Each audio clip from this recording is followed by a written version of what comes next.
So as of the planning phase is concerned, in the project management lifecycle, we conclude this quality plan. Now we are looking at the risk plan, but risk plan also have a different chapters in software project management on a different kind of risk, how you are going to minimize the risk, all the things are coming over there, which kind of possible risks are there, how you are going to prevent a particular risk. This is the risk plan. So I'm not going to take it in detail because it also having a separate chapter. I think chapter number 3rd, I think, for the risk management. Okay, as of syllabus is concerned. So again, then is a another plan that for acceptance plans. The acceptance is just like accepting the software or rejecting the software kind of thing. If the customer is going to satisfy with the things whatever are prescribed by the project management documentation, and he's getting that product according to what specification, he's going to accept. So he's going to have that particular checklist, full list of that. This is done or this is not done. That kind of things. म्हणजे ते features आहेत का, ती security आहे का, ती functionality fulfill होत आहे का, हे सगळ्याची चेकलिस्ट तयार करेल. तो त्याप्रमाणे तो ऍक्सेप्टन्स प्लान क्रिएट करेल आणि त्याच्यात तो एक लिस्टिंग क्रायटेरिया, म्हणजे त्याच्यामध्ये पूर्ण एक फुल लिस्ट राहील की हा या पर्टिक्युलर फंक्शनॅलिटीचे हे पॅरामीटर फुलफिल होत आहे, त्या पर्टिक्युलर फंक्शनॅलिटीचे हे पॅरामीटर फुलफिल होत आहे, सिक्युरिटी संदर्भातले हे पॅरामीटर होत आहेत, दुसरं पॅरामीटर होत आहे, तिसरं होत नाही आहे. मग त्याच्या संदर्भात जोपर्यंत हे होणार नाही तोपर्यंत ते ऍक्सेप्टन्स क्रायटेरिया फुलफिल होणार नाही. म्हणजे समजून घ्या, आता उदाहरणार्थ मी आता एखाद्या दुकानात माझा कम्प्युटर किंवा लॅपटॉप विकत घ्यायला गेलो, तर माझे एक स्पेसिफिकेशन आहे की मला कशा प्रकारचा लॅपटॉप पाहिजे आहे ना, त्याच्यामध्ये काय फीचर्स असायला पाहिजे, त्याच्यामध्ये काय हार्डवेअर कॉन्फिगरेशन असायला पाहिजे, त्याच्यामध्ये कुठल्या कुठल्या गोष्टी इन्स्टॉल झाल्या पाहिजे. त्याच्यानंतर समजून घ्या, तुम्हाला गेमच्या संदर्भातला लॅपटॉप घ्यायचा असेल तर तो वेगळ्या प्रकारचा लॅपटॉप असतो है ना, ठीक आहे, जो 3 डायमेन्शनल याच्याने. हा, तर तो त्याची तुमच्यामध्ये काय, what is your expectation or specification, on that basis you are going to accept that. तुम्ही त्याच्याशिवाय खरेदी करणार नाही तुमच्या त्या पर्टिक्युलर शॉप मधनं, की डेल किंवा लेनोवो किंवा एचपीच्या तुम्ही शोरूम मध्ये जाल, तुम्हाला तुमचे क्रायटेरिया तुम्ही सेट कराल की हा क्रायटेरिया असल्याशिवाय मी घेणारच नाही. I will either accept. हा, यावरून एक सांगायचं होतं सर, ऍक्च्युली ना मी माझ्या फ्रेंडच्या शॉपवर गेलो होतो आज लॅपटॉप बघायला, तर त्यावेळेस अँटीव्हायरसचं मी कन्फर्म केलं. तर सर 1 इयरचा जो आहे ना तुम्ही घेतलेला, तर तो त्याच्याकडे 850 रुपीजला होता, 850 रुपयाला. आणि त्यामध्ये जर 3 वर्षाचा घेतला, 3 वर्ष व्हॅलिडिटीचा, तर तो फक्त 1600 रुपयात होता सर. हो, तर जे बहुतेक की आपण असं स्वतःहून घेतलं तर ते वेगळी गोष्ट आहे. तोच अँटीव्हायरस माझ्या पर्टिक्युलर प्रॉडक्ट की रिन्यू करतो. जसं आपण मोबाईल रिचार्ज करतो नाही का, आपला आपण मोबाईल नंबर घेतो, हा सिम कार्ड घेतो, सर लाईफ टाइम फ्री आहे. हा, ते प्रॉडक्ट की मिळते, ते प्रॉडक्ट की रिन्यू करावं लागतं ना आपल्याला दरवर्षी. हो, तर रिन्युअल ती ना त्याच्यामध्ये रिन्युअल चार्जेसच ते ना 850 रुपीज राहतात. तर आपल्याला नवीन सीडी मिळते आणि त्याच्यामध्ये प्रोडक्ट की पण असते आतमध्ये. अच्छा अच्छा, नाही, मी जेव्हा पहिल्यांदा परचेस केला तर that time I have product key and CD also. Now same product key I have to renew it. जसं आपण पहिल्यांदा सिम कार्ड घेतो, मोबाईल नंबर घेतो, तो आपण काही कालावधीसाठी चालवतो, नंतर 1 महिन्यानंतर त्याला परत रिचार्ज करतो, same mobile number, different plans नुसार, 1 year plan, 3 year plan, these are the different plans. So in that case, what we either accept the project or reject the things. Okay, even though the features also, someone will say that this the antivirus don't have that feature. The McAfee आहे किंवा मग Norton आहे, त्याचे features आहेत, quick फिलचे वेगळे features आहेत. तर कुठला सजेस्ट करायला पाहिजे हे प्रत्येक गोष्टीसाठी असतं. तर त्यावेळेला मी माझी लिस्ट तयार करेल है ना. हे प्रोजेक्ट जेव्हा मी एखाद्याकडनं घेतोय तेव्हा मी काहीतरी बनवेल स्वतःकडे, माझ्याकडे एक लिस्ट राहील की मला हे पाहिजे, हे स्पेसिफिकेशन. मी जेव्हा तुम्हाला पैसे देतोय, हा, मग समजा पैशाचा हिशोब, I have some constant for budget, then I will compromise the features and facility for that also.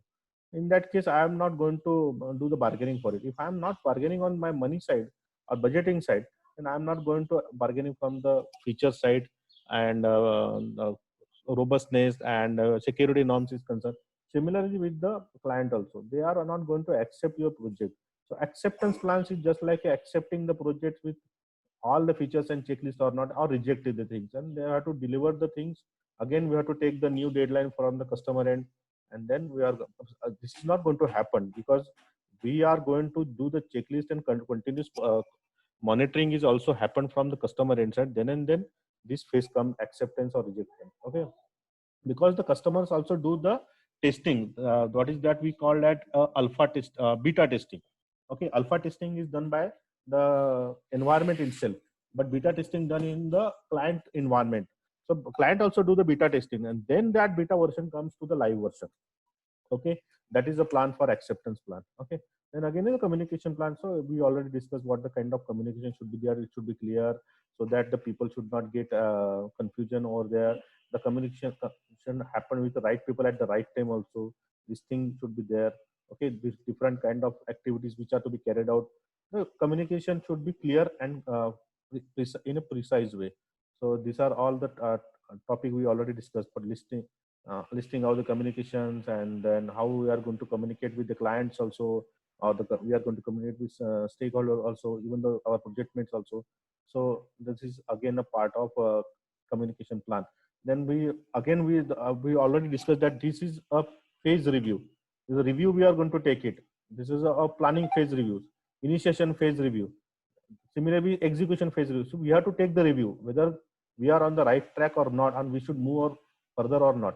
Okay, म्हणजे या फेज मध्ये सुद्धा फेज रिव्ह्यू आहे. ओके, तर we already discuss for the initiation phase review, similarly kind of planning phase review. We have to review each and every task of it.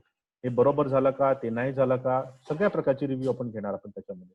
Okay, काही issues असतील का, ते इश्यूज आपण record करायला पाहिजे, ते ओव्हरकम करायला पाहिजे, ते सुद्धा असायला पाहिजे. Okay, now we come across the next is execution part. We are going to execute the project. Okay, project management life cycle मध्ये जे एक्झिक्युशन जे चालू आहे त्याच्यानुसार एक मिनिट आपल्या याच्यावर येऊ आपण. त्याच्यामध्ये सर्वात महत्वाचं monitoring and controlling. First one is build the deliverables. आता बिल्ड द डिलिव्हरेबल्स म्हणजे we are build the software. Okay, एखादा छोटा मॉड्यूल आपण तो बिल्ड करतोय, म्हणजे कसं त्याला आपण एका कॉन्फिगरेशन एन्व्हायरमेंट मध्ये नेतोय. ओके, तर त्यात कॉन्फिगरेशन एन्व्हायरमेंट मध्ये आपण सगळे सॉफ्टवेअरचे parameters, installation, one part to other part integration, त्यानंतर टेस्टिंगचे टेस्ट केसेस, टेस्ट एन्व्हायरमेंटचं merging, that all the deliverables आपण त्याला काय म्हणतो, आपण म्हणत नाही का सॉफ्टवेअर बिल्ड करणे, त्याला व्हर्जन कंट्रोल मध्ये त्याला टाकणे, तर तो पार्ट यात होतो. आणि त्याच्यात महत्वाचं असते monitoring and controlling. Okay, monitoring म्हणजे आपण त्याच्यावर लक्ष देतोय, चुकीचं झालं तर त्याच्यावर कंट्रोल करतोय. म्हणजे आपण हे सतत सतर्क राहिलो तर त्याच गोष्टीवर आपण ते कंट्रोलिंग करू शकतो. आपण समजा त्याबद्दल सतर्क नाही राहिलो, त्याला माहित नाही, जसं बिल्डच्या वेळेस खास करून खूपदा प्रॉब्लेम येतात. म्हणजे DLL फाईल्स नाही होत, त्या पर्टिक्युलर एक कमांड एक्झिक्यूट करायला लागतात, लिनक्सची किंवा युनिक्सची कमांड्स एक्झिक्यूट करायला लागतात, आणि ते युनिक्सची कमांड कधी कधी फेल होतात.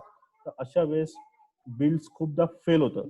आणि मॅक्सिमम वेळेस काय असतं की बिल्ड जेव्हा करतात आपण, जेव्हा project one environment to another environment जेव्हा जात राहतं, त्यावेळेला आपण काहीतरी अपडेशन मॉडिफिकेशन करायला नाही पाहिजे.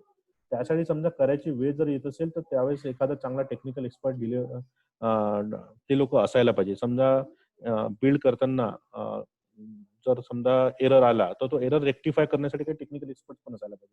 So what we are going to monitor the things and we are going to control that. Time management it's also part, because unless and until I'm going to execute my project on time, it's not going to be fruitful for me. Okay, and cost of management. So budgeting is also the part of it. आणि आपल्या जो deliverables आहेत त्या particular त्या दिवशी होत असेल तर ती गोष्ट चांगली आहे. पर्टिक्युलर डिलिव्हरेबल करताना काही त्रुट्या असेल, काही असेल तर एरर्स फाइंड आउट करण्याचं काम आपल्याकडे राहायला पाहिजे. ते टाइम मॅनेजमेंटचा पार्ट आहे. आणि त्याच्याबद्दलचे असलेले काही खर्च किंवा म्हणा कॉस्ट असेल, time is also one of the part of cost also. You can do it. Quality management we discuss about it. What is the quality of the software also. This is also part of execution. कारण execute करताना माझं software हे quality वाले होत आहे की नाही, तसंच आउटपुट मिळत आहे की नाही, हे पण बघायला पाहिजे. आता एखाद्या एन्व्हायरमेंट मध्ये, डेव्हलपमेंट एन्व्हायरमेंट मध्ये मी एखादा बग रेक्टिफाय करतो, तो एरर सॉल्व्ह करतोय, झालं ठीक आहे.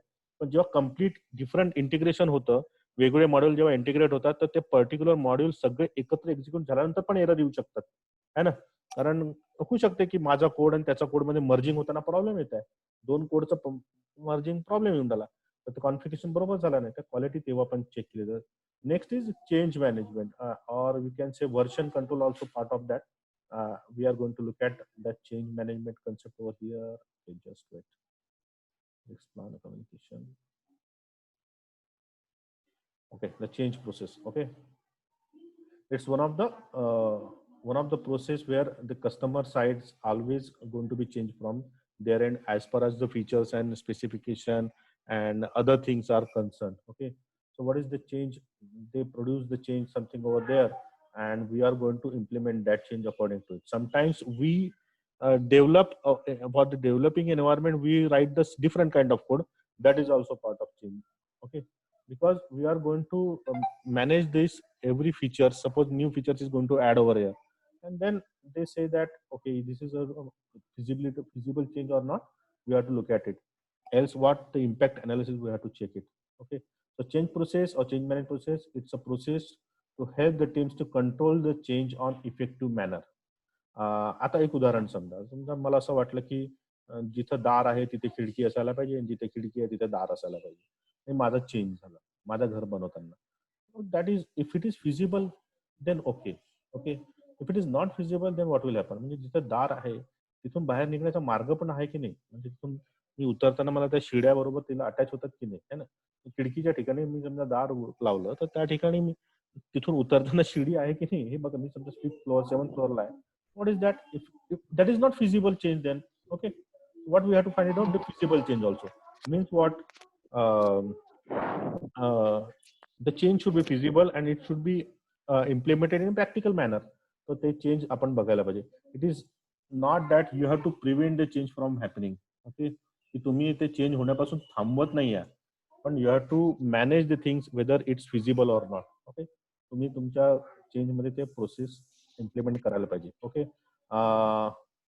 but that process allows to record the change request, review the change and approve those requests. Okay, and implement according to that. Suppose someone is going to ask you that I want that feature, this feature, this feature, that feature. Sir, that's okay, but this technology is compatible or not, I don't know. If it is you required it, we can implement it, then you have to bear the cost. So तुम्हाला म्हणायचं आहे की तुमच्यासाठी तुमच्या या प्रोजेक्टमध्ये automation प्रकार असायला पाहिजे किंवा आर्टिफिशियल इंटेलिजन्स असायला पाहिजे. तर समजा त्यासाठी असेल तर आम्हाला हे नवीन टेक्नॉलॉजी इम्प्लिमेंट करावं लागेल आणि तुम्हाला तेवढे पैसे द्यावे लागेल. आणि मला पैसे द्यायचे नुसतं प्रश्न येत नाही की ही टेक्नॉलॉजी इम्प्लिमेंट करणारे मला डेव्हलपर्स पाहिजे. ते डेव्हलपरचं कॉस्ट मला बघावं लागेल. ते इम्प्लिमेंट करण्यासाठी मला जे सॉफ्टवेअर लागेल त्याची कॉस्ट तुम्हाला लागेल. सो तुमची चेंज आली याचा अर्थ असा नाही की आता क्लायंट म्हणतोय बाबा ते करा. It should be have some logic over that. Okay, we have to review that. बरोबर बघावं लागेल आहे की नाही, and we have to approve those requests or not. Okay, so what are the change process? Identify the request for change. Okay, this one, suppose they want some features over there, we have to identify that request. Confirm the feasibility of each change. ते खरंच implement करण्यासारखं आहे का है ना, ते बघावं लागेल. म्हणजे तो चेंज समजा नवीन फीचर आहे आणि ते माझ्या एक्झिस्टिंग सॉफ्टवेअर सोबत किंवा एन्व्हायरमेंट सोबत कॉम्पिटेबल नाही आहे तर मग तो काही अर्थ नाही. आता समजून घ्या कोणी 1 GB रॅमच्या लॅपटॉपवर किंवा मोबाईल याच्यावर तुम्ही काही वेगळे नवीन नवीन ऍडव्हान्स याच्यामध्ये तुम्ही गोष्ट टाकत असाल तर ते तुमचं फिजिबल नाही होत आहे. अशा वेळेस तुम्हाला चेंज आहे की बाबा तू आपला हार्डवेअर कॉन्फिगरेशन चेंज कर. That's a different kind of request you can generate it. Okay, control the way that change is undertaken.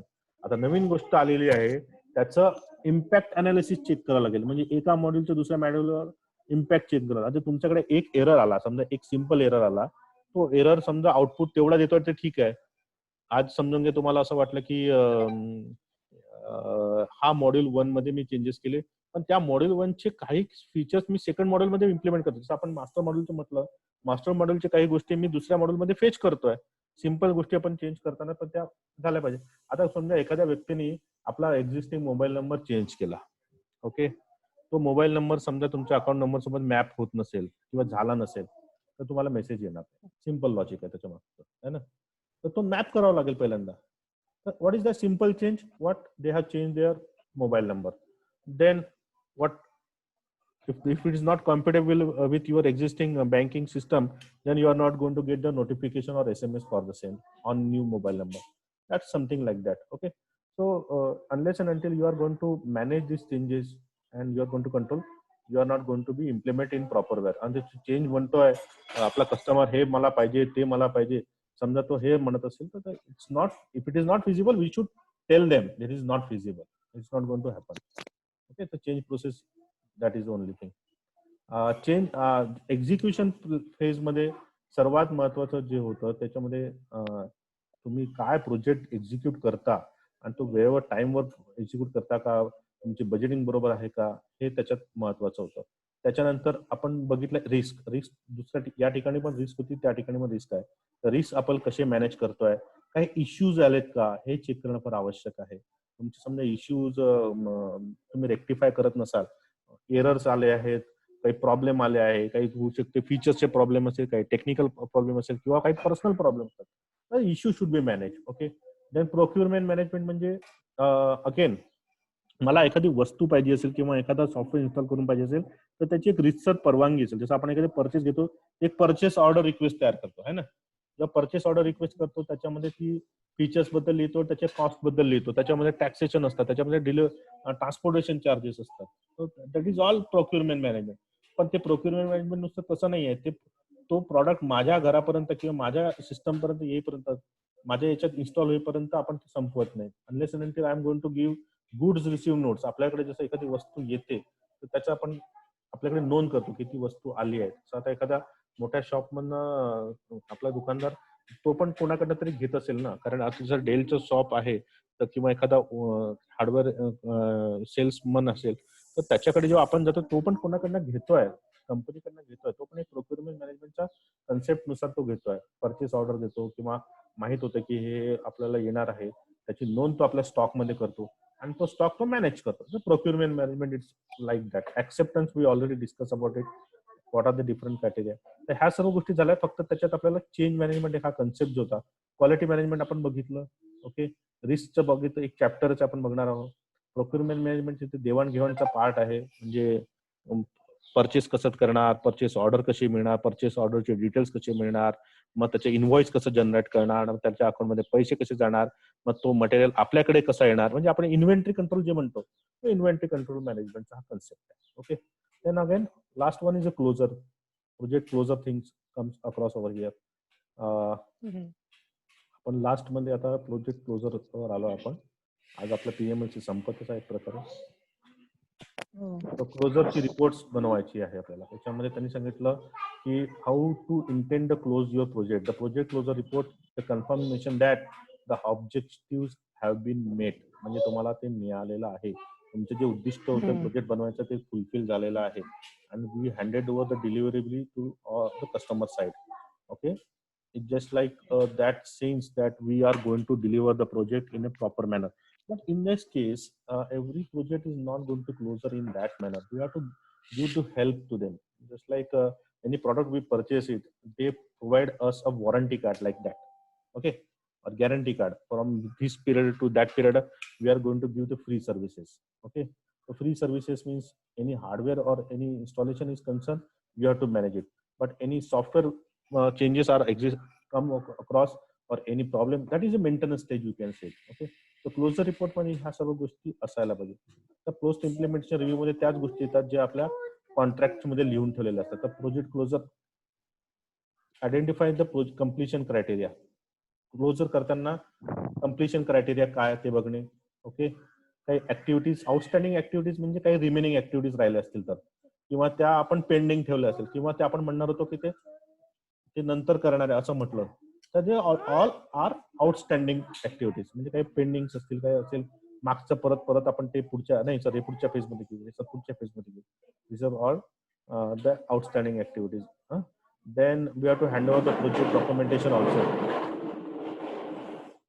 We have to handle the project documentation also. Okay.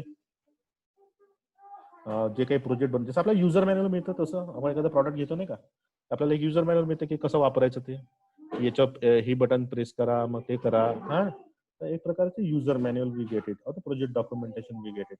Features and functionality, त्याचे codes म्हणा, ते source code जे म्हणा की executive file, ते पण आपण, कारण it's a copyright of that particular client. Okay. आपण त्यासाठी बनवलेलं आहे आणि आपलं स्वतःचं कॉपीराइट आहे. सो कॉन्ट्रॅक्ट अँड अग्रीमेंट सुद्धा आपण क्लोज करतोय त्याच्यामध्ये. त्या अग्रीमेंट मध्ये कदाचित हे होऊ शकते की 2 वर्ष आम्ही तुम्हाला सपोर्ट करतोय, 2 वर्ष आमचे काही लोक तुमच्या काही याच्यामध्ये काही एरर्स आला तर ते शोधण्याचा किंवा आम्ही हे सॉल्व्ह करू. जसं आता आपण एअरटेलची सर्व्हिस घेतली किंवा आयडियाची सर्व्हिस घेतली तर आपल्याकडे कसे ते कस्टमर सर्व्हिस प्रोव्हायडर असतात, काही टेक्निकल इश्यूज आले तर आपल्याला ते सॉल्व्ह करायसाठी बसले असतात. तर same kind of features can be or people are can be applied for that. तर आपण म्हणतो नाही का, आपण काही लोक सपोर्टवर काम करतात म्हणा, काही लोक नाही, आपण ऐकलं असेल तुम्ही कधी की मी सपोर्ट मध्ये काम करतोय. सपोर्ट मध्ये काम करतो याचा अर्थ असा आहे की ते लोक त्या जो प्रोजेक्ट आपण हँडओव्हर केलाय त्याच्यात काही इश्यूज आले, काही एरर्स वगैरे आले, तर ते लोक त्याच्यासाठी रेक्टिफाय करत असतात. त्यांना जमलं तर ते ठीक आहे, नाही तर काय करताय, हा जो प्रोजेक्ट ज्यांनी बनवलेला आहे, जे लोक त्यामध्ये जे लोक इन्व्हॉल्व होते त्या लोकांना ते सांगतात की आम्ही करायचा प्रयत्न करतो पण सॉल्व्ह होत नाहीये, तर त्यावेळेला ते होतं तसं. पण हे समजा प्रकार 2-3 वर्ष कंटिन्यू होत असेल, काही एक्झिस्टिंग लोक त्या प्रोजेक्टवर काम करत असतील आणि त्यांनाच त्याच्या कस्टमर ठेवलं, तर त्यांचं मग हात बसलेला असतो, त्यांना माहित असते प्रोजेक्टचं थ्रू आउट, त्यामुळे ते लोक बरेचदा असतात सपोर्ट करायला. पण समजा त्याला दुसरा प्रोजेक्ट समजा हँडओव्हर करायचा असेल, तर मग त्याला ते त्या प्रोजेक्ट मध्ये रिलीज करून परत त्या एक्झिस्टिंग मध्ये आणायचा प्रयत्न करतात. ओके, सो प्रोजेक्ट रिसोर्सेस आपण रिलीज करू शकतो आणि आपण एक क्लोजरची क्रायटेरिया आपण इम्प्लिमेंट करू शकतो, है ना. तर याच्यामध्ये ह्या सर्व गोष्टी ऍक्टिव्हिटीज इन्व्हॉल्व्ह होतात, जेणेकरून आपण म्हणू शकतो की मी माझा प्रोजेक्ट एक हँडओव्हर करतोय, तुम्हाला ते देतोय, तर त्याच्यामध्ये कॉन्ट्रॅक्ट आपला आता संपलेला आहे, 2 वर्ष आपण ते बनवलं, तर that kind of things we can do it. And again the post implementation review, म्हणजे आपण जो प्रोजेक्ट कम्प्लीट केला त्याच्यामधून मग आपल्याला स्वतःचा पण रिव्ह्यू आपण बघू शकतो. तर त्यांनी सांगितलंय measuring the benefits of the objective, deciding weather project was within a scope और not, accessing the final deliverables, producing proper manner or not, review the project against the schedule, आपण जो प्रोजेक्टचा शेड्यूल केला होता त्याच्याबद्दलचा आपण रिव्ह्यू घेऊ शकतो. And we are going to compare the expenditure against the budget, that is most important. आपण budget समजा $10 मिलियन ठेवला आणि एक्सपेंडिचर खूप जास्त झालेला आहे, तर ते पण बघावं लागेल की अरे हा असं आपल्याला जमला नाही, आता तोट्यातला प्रोजेक्ट आपला. पण ऑब्व्हियसली तसं होत नाही. आपण क्लायंटला जेव्हा पद्धतीने म्हणतोय त्या प्रकारे कोणीतरी बिझनेस करायला बसलाय तर काहीतरी फायदा करायसाठीच बसलेला आहे. एक्सपेंडिचर अगेन्स्ट द बजेट हे खूप महत्वाचं आहे. जसं आपण क्वार्टरली बेनिफिट्स बघतो की लास्ट फायनान्शियल इयरला एवढ्या रुपयाचा फायदा झाला आणि त्याच्यामध्ये या क्वार्टरमध्ये हा नुकसान झाला, दुसऱ्या क्वार्टरमध्ये तो फायदा झाला, असं असतो. ते कसं कम्पॅरिझिंग असतात, है ना, फायनल आउटकम सोबत.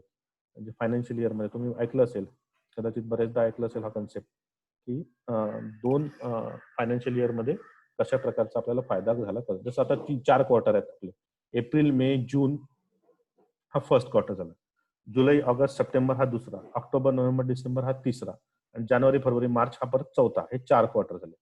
तर असं दिसून पडेल की एप्रिल, मे, जून मध्ये आपल्याला कमी झाला फायदा, जून, जुलै मध्ये जास्त झाला.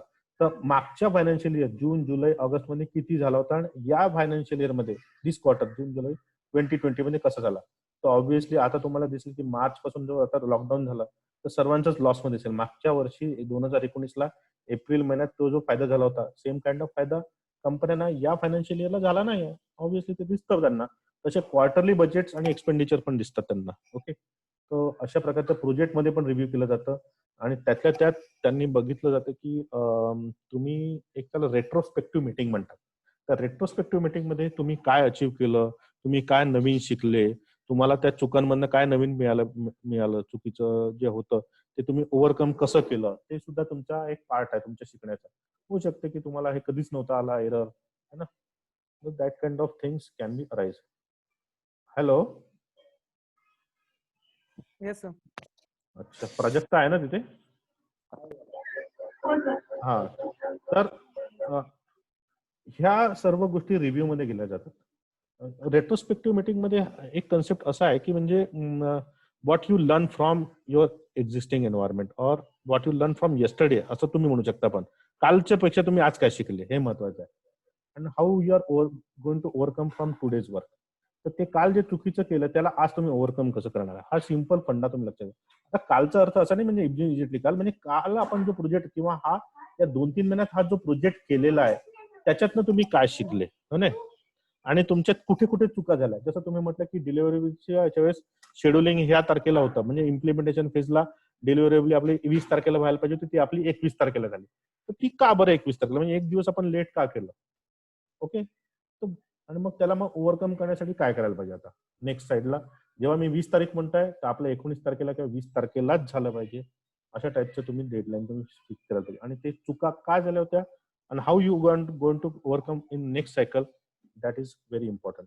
होऊ शकते की त्यातून तुम्ही शिकाल की कुणाला असं त्याला फंक्शनल नॉलेज नव्हतं, त्याला बँकिंगच्या प्रोजेक्ट बद्दल हे मला त्याला मॉर्गेज किंवा कॅपिटल मार्केट डोमेन हा कन्सेप्ट माहित नव्हता.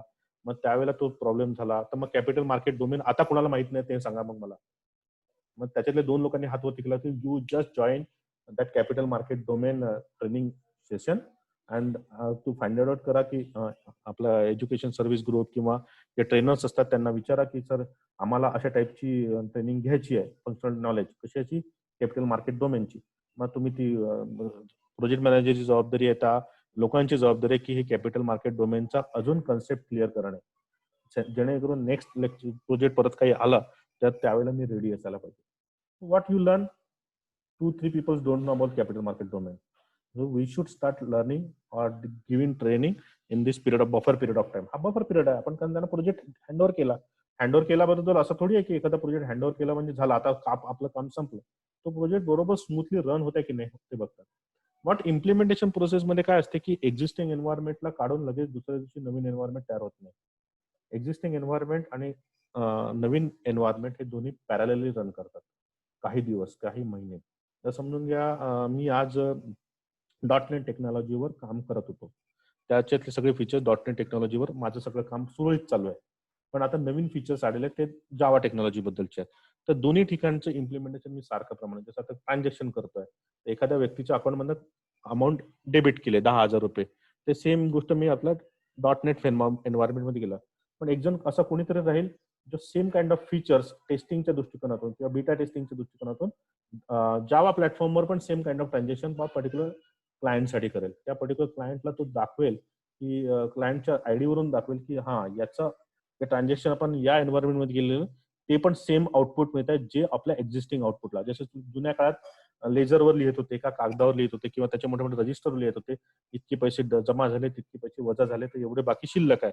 तर ही जी अमाऊंट आपण मॅन्युअली करत होती कम्प्युटरमध्ये कन्वर्ट केली. तर सेम अमाऊंट सेम गोष्ट ज्या जुन्या टेक्नॉलॉजीमध्ये होत्या त्या सेम गोष्टीचे फीचर्स नवीन टेक्नॉलॉजीमध्ये इम्प्लिमेंट पण होताना होत आहे हे आपल्याला दिसलं पाहिजे. तर दोन्ही गोष्टी पॅरलली मूव्ह करतात. मग एक वेळ अशी येते की जुनी गोष्ट आपण मागे टाकतो आणि नवीन गोष्टीला पुढे इम्प्लिमेंट करतो. म्हणजे एखाद्या वेळेस आपण जसं घरात एखादी जसं मी समजा एक चप्पल विकत घेतली तरी तरी पण म्हणतोय की माझी जुनी चप्पल मी 4-5 दिवस चालवतोय जेणेकरून नवीन चप्पलला मी ऍडजस्ट होत नाही तोपर्यंत. Okay get it. तर मग नवीन चप्पल मला यूज टू झाली किंवा ती चावत नाहीये बरोबर होत आहे तर मी ती जुनी टाकून देतोय है ना. दॅट काइंड ऑफ थिंग्स है ना. तर असं पण नवीन आपण जेव्हा फीचर्स किंवा इन्स्टॉलेशन जेव्हा करतो तर आपण एक्झिस्टिंग एन्व्हायरमेंटवर पण काम करतो. काही लोक जे खरोखर काम करतात ते एक्झिस्टिंग एन्व्हायरमेंट करतात आणि काही लोक जे असतात जे टेस्टिंग करणारे असतात ते सेम गोष्ट नवीन एन्व्हायरमेंट टेस्ट करतात आणि जेव्हा त्यांना दोघांचं आउटपुट सेम मिळत राहतं 1 महिने 2 महिने 6 महिने किंवा 1 वर्ष 6 महिने समजा त्या वेळेपर्यंत आपल्याला सपोर्ट करणारे लोक पण असतात. समजा नवीन एन्व्हायरमेंटला एरर आला मी त्यांना म्हणू शकतो की अरे हा एरर आला तर तिथे बसणारे सपोर्टचे लोक पण आहेत. त्या व्यक्तीच्या अकाउंटमधून आपण पैसे अमाऊंट डेबिट केलेले आहेत तर ते एक्झिस्टिंग एन्व्हायरमेंटमध्ये दिसत आहे पण नवीन एन्व्हायरमेंट मला इम्प्लिमेंट होताना दिसत नाही. तिथं त्याचे अजूनही क्रेडिटच दिसतात ते पैसे डेबिट नाही झाले. मग अशा प्रसंगामध्ये मग त्याच्यामध्ये एरर्स आले तर ते प्रॉब्लेम एरर्स सॉल्व्ह करायचे आणि मग ते परत इम्प्लिमेंट करायचं. काही एरर्स आले ते सॉल्व्ह झाल्यानंतर मग खरोखर बरोबर डेबिट झाले की ते चेक करायचं आणि we are going to make the checklist. हा पर्टिक्युलर कस्टमर आयडीचे या तारखेला इतकी अमाऊंट इतके वाजता ते बरोबर डेबिट झालेलं त्यात सॉफ्टवेअरमध्ये दिसत आहे. The same kind of things also getting features in the new software environment also. अशा वेळेस आपल्याला ते गोष्टीच्या पोस्ट इम्प्लिमेंटेशन मध्ये पण ते दिसून पडतात. ओके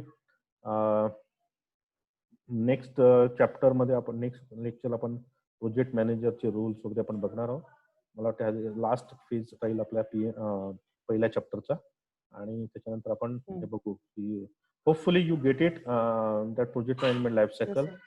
प्रोजेक्ट मॅनेजमेंट लाईफ सायकलची डायग्राम काढणे फार आवश्यक आहे. You should draw that diagram. Okay also you have to write down the each and everything so that you should get the 10 marks. Okay they are not going to give 10 marks but at least you should deserve 8 to 9 marks for that. Consider that a couple of marks you will get on the diagram. You should draw the diagram and त्याच्यामध्ये ते सगळ्या गोष्टी तुम्ही add करायला पाहिजे. Okay